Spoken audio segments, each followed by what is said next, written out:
So welcome, Kim. Thank you for having me. You're very, very welcomed here this evening for the launch of Wonder Women in Action. Happy to be here.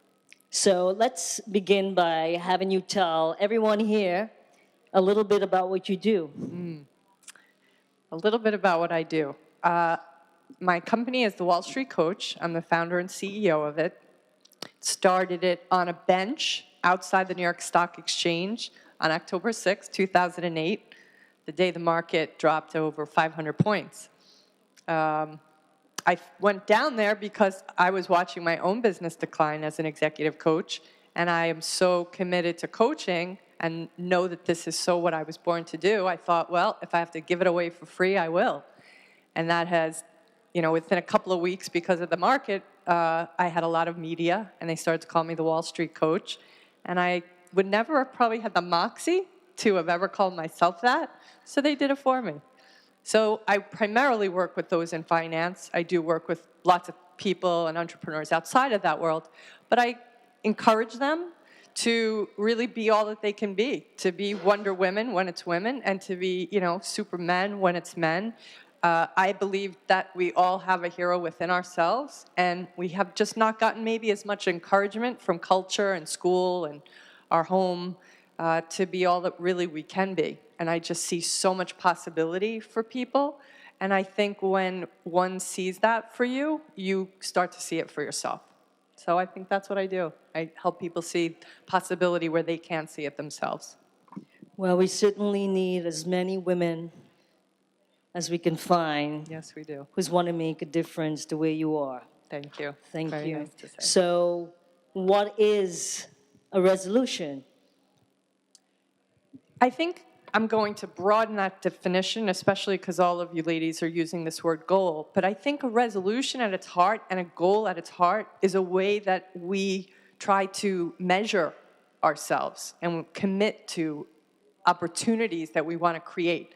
Whether it's, as simple as just having excess weight leave us or creating a new opportunity. It's a marker at its best. It's a marker. At its worst, it can be a way that we can, just be more hard on ourselves. So at best, it's a stake in the ground that marks the beginning of a new adventure or a new commitment. And we have to realize that there's always a shadow side, and the shadow side is potentially that sense of not getting ourselves to where we want to go. So it can be used, like all things, for good or for bad. What is so challenging about them, though? I think what's so challenging about them is that we have a tendency to not see ourselves and the goals that we set for ourselves or the resolutions that we set for ourselves in perspective. We have a tendency to be very microscopic on the way we view ourselves. And I think that the reason that they can be harmful is because if we saw the plane from the top of the mountain, that would be a very different way we would handle how things are done down in the village. But what happens is we just kind of get microscopic and we say, this has to happen, and it has to happen this way. And that kind of closed, very rigid, it's rigid sometimes. And that rigidity can keep us trapped and not even get us to the goal we want. Does that make sense? It does. And I'm wondering then, why do most people fail? I think because of the rigidity. And I also think because they take on way too much.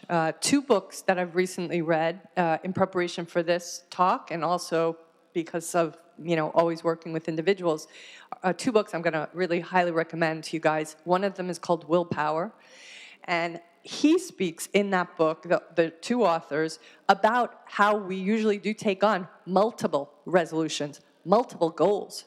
And that is pretty much why we have a tendency to not get to the finish line. What's so fascinating about willpower is that it is actually, we only have so much. So in the course of a day, you will expend your willpower, let's say, not getting that corn muffin at Starbucks. And then holding in your opinion maybe when your boss expresses something and it's not appropriate for you to speak, and you deal with a challenging client. You've just expended willpower in all of those situations. Even when you've decided to, not maybe go out to lunch with friends, or anything where you have resisted, that is utilizing your willpower. So one of the really great examples that's in the storyline, it's a nonfiction, but he speaks about at the end of a day, if two people have spent all day exerting that willpower, which most of us in today's world will do, by the time you get home at night, you really have almost none left. And a lot of the times we break down in the evening, it's because we've sapped our gas tank of willpower. That's why we'll find ourselves getting, not saying no to the drink, not saying, getting into an opportunity maybe with somebody that really isn't best for us, because we've kind of lost all our ability to stay true to it. So one of the biggest and most important things, which I've always been a fan of, but even more so after reading that book, was to only take on one resolution, only take on one goal that you can stay committed to. And when you take on multiple ones, it just kind of causes the system to overload, and then we fail at all of them. So I think you've already touched on my next question, which would have been, what actions can we take? Yep. So there's the first action is to take on one. And the other action that's very interesting is if you do take on one, then you're going to have a relationship with it. And there's a couple of things that is spoken to in the book in particular. Some of them are very coach-like. These are things that have come up in my coaching before, but some of them are totally new, and I'm so excited to have them. So I have a list here. I just want to read them to you. The first one is, if there are potato chips at that party, potato chips are kind of my fall down, then I will go and find the best-looking man in the room and hit on him. So woman, but I'm just speaking saying about me. But no, truly, find a solution to the thing that's going to sabotage you. If you've decided you want to only drink one glass of wine, if they come around for a second glass of wine, then I'm going to go speak to the person with the nicest piece of jewelry on. Come up with a solution to your if, because that if's going to happen. Then you have already preset your mind and your resistance to have a solution. We don't have a solution, the willpower is going to be like, oh, I guess I should just have a potato chip. So that one's very powerful.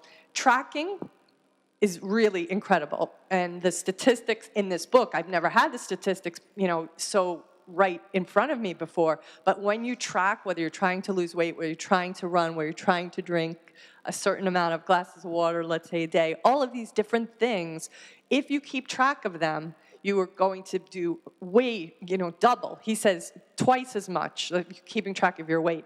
And it improves even more if that is publicly identified. And there are public tracking systems now out there, like mint.com for your finances if you're trying to save. There's a slew of websites that can support you. I know there's MyFitnessPal. I'm on that now with my trainer to keep track of how I'm eating all day. I never thought keeping track of what you eat would make a difference. But when the guy that you're working with is looking at it, I'll tell you, it makes me be a little bit more careful about what I'm eating. I really didn't think was going to be so effective, but it really is.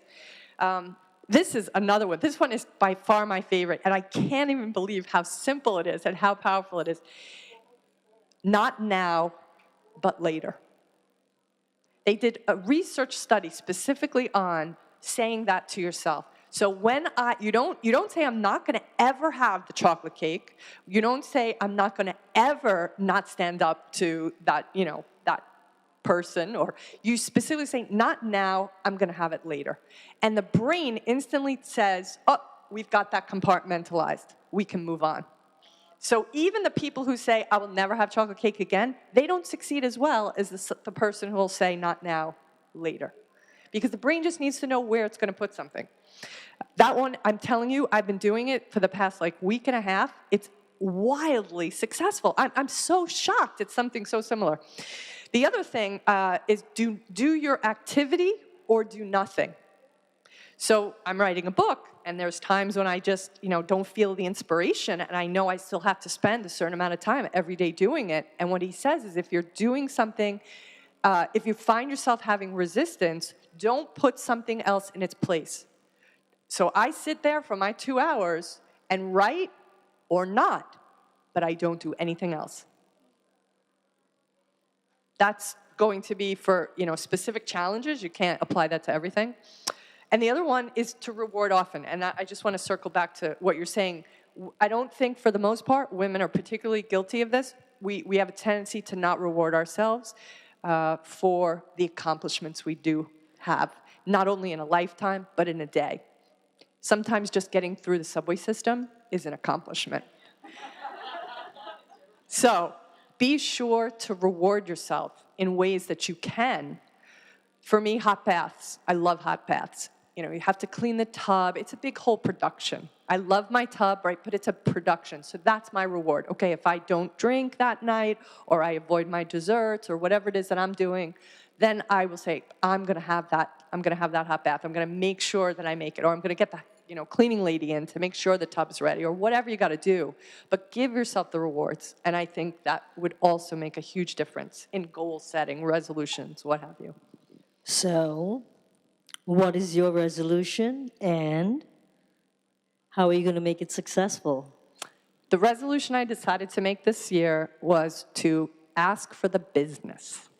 So I spent last year interviewing now about 75, in the last couple of weeks, 75 people for a book that I'm writing on conscious financiers. I really wanted to show the men and women who are capitalists within the world of finance, who are in integrity. And I wanted to also show the world that it can be possible. You can be a capitalist and still retain your values and your morals and your integrity. And in the midst of meeting all of these people, I really didn't talk about my business. I really didn't talk about my company, because I felt as though their time was it was to be about the book, and it was not really to be about my business. And at some point, I had a really powerful question posed to me by someone I trust very much. And they said to me, do you think a man would have not asked for the business? And I was like, oh my God. They so would have asked for the business. So that's my resolution. Ask for the business. I think we can all learn from that. Ask and you shall receive. So it's not fair to ask you and not tell you What's your resolution? my resolution.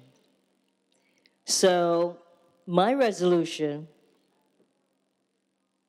is to drink 8 glasses of water a day and to work out 3 times a week with weights. I'm doing my 8 glasses of water a day. And how I do it is by playing a little game. The game are these coins, they're not money, but they're like I-Ching coins, but it can be whatever you want. And I reward myself, so 8 glasses of water a day, those small bottles, there are 2 glasses in each. And I drop 2 coins in. It sounds magnificent.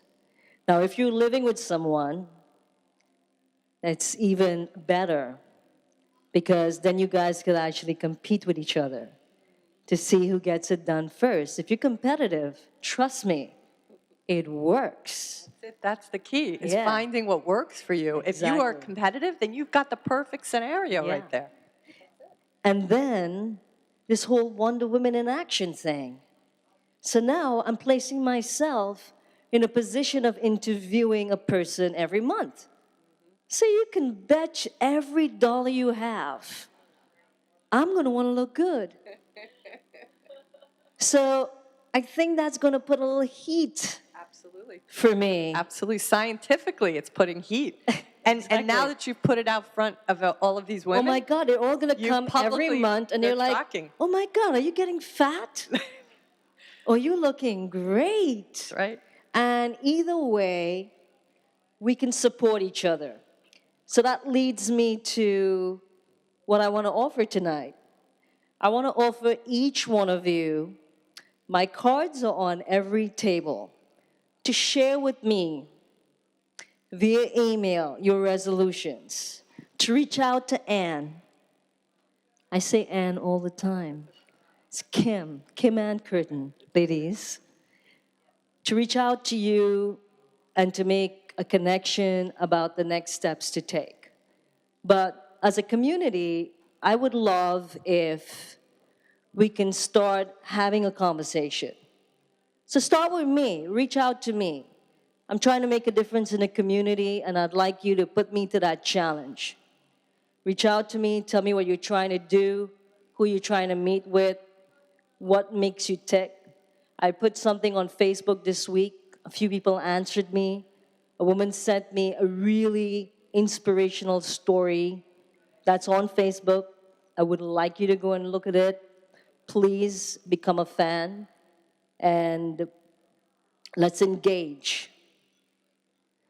Kim, is there anything else before? Well, I'd love to take questions. I'm Yeah. just curious if anybody has any questions. I know you had raised your hand a little earlier. We didn't get to you, but.